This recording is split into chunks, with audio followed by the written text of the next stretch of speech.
That's a really big step. That's proof of how old I am. Pretty old. All right. I know, okay.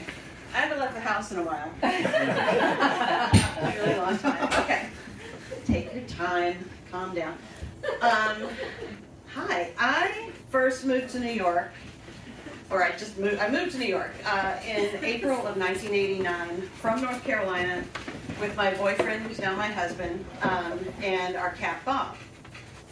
And I had about $675, which I thought was pretty good. Turns out I was a little short. So I started working pretty quickly. My first job I got with the help of somebody from North Carolina. I was an assistant to a metal sculptor. Very cool first job in New York. I was not very good at this job, unfortunately. The job required that I cut like big sheets of aluminum with this electric thing in straight lines, and I was not good at that. I also thought that the job did not pay enough. So, just so we're clear, I was not good at this job, and I also thought it should pay me more. That's what's fun, is what that is. So, a couple months later, sorry, I also haven't had a microphone in a while. All right. A couple months later, I got a job in a restaurant called Ye Waverly Inn in Greenwich Village. That restaurant still exists. It's called just Waverly Inn now. It's super hip, hard to get a reservation, owned by Graydon Carter, who is the editor of Vanity Fair magazine. But if you had told any of us working there at the time that Ye Waverly Inn would someday be some super hip, exclusive celebrity place, no one would have believed it at all. Ye Waverly Inn was hip, though, or it was better than hip, all right? It was old. It was old, New York, hardcore, super New Yorky, and I loved it. And it was owned by the Selleck family, owned and run by the Selleck family, this kind of kooky family, Murray and Daisy. Daisy was a Holocaust survivor. She had showed me the number that was tattooed on her arm when she was a child. Also, all their adult children, young adult grandchildren, everybody worked there. All the chefs were named Willie. There was Mean Willie in the daytime. There was Sweet Willie at night. There was also this kind of grouchy guy from Haiti named George, whose real name was, of course, actually Willie. That's right. In Haiti, that's why he was so grouchy, because they made him change his name because there were too many Willies. So,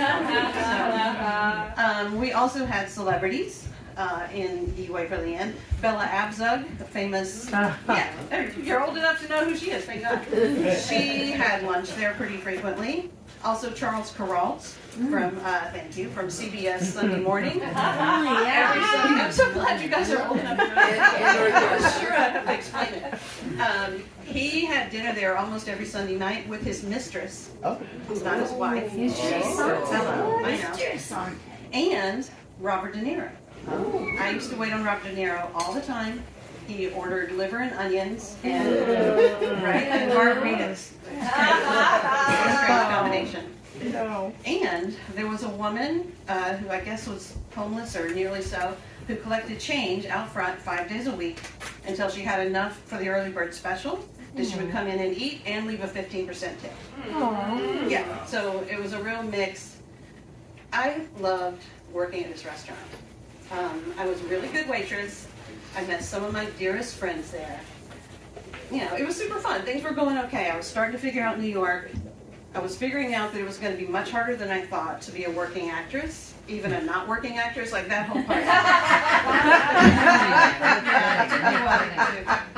Get to that. But as far as just having a job and paying your rent, that was going fine until our cat Bob got sick. Yeah, I know.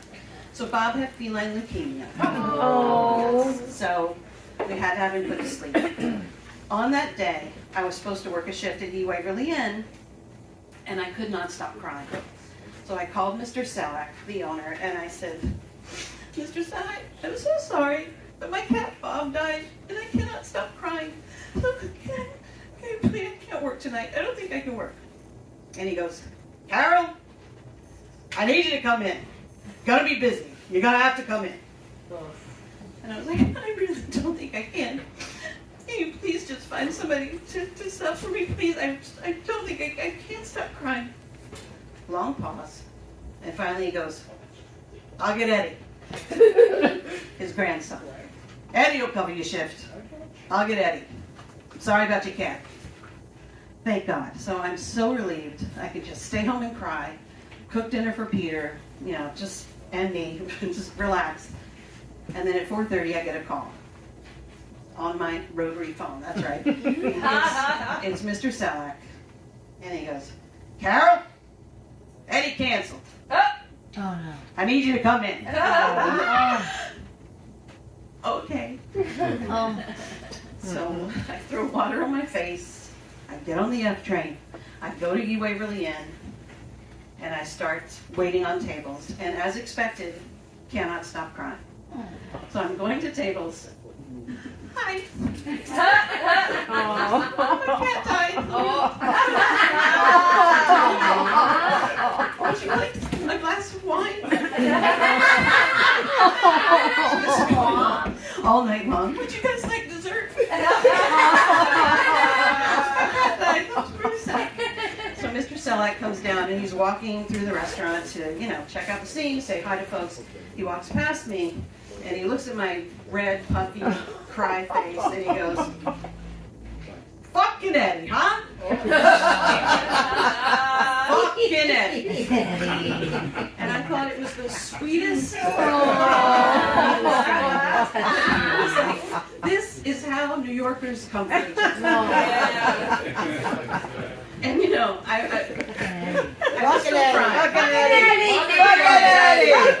So I was still crying, but I was starting to feel better. It was still happening. So all night, like 5, 6, 8 times, I don't know. Every time he walked past me, just loud as hell. Every time he would look at me and he'd go, fucking Eddie. Fucking Eddie. Yeah. Finally, I just thought it was so funny that he kept saying fucking Eddie that I finally started to feel better. I recovered. I was able to stop crying.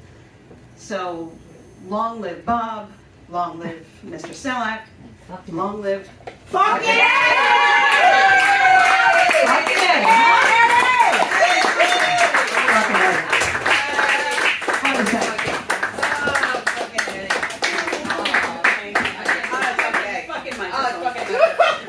Carol Scudder!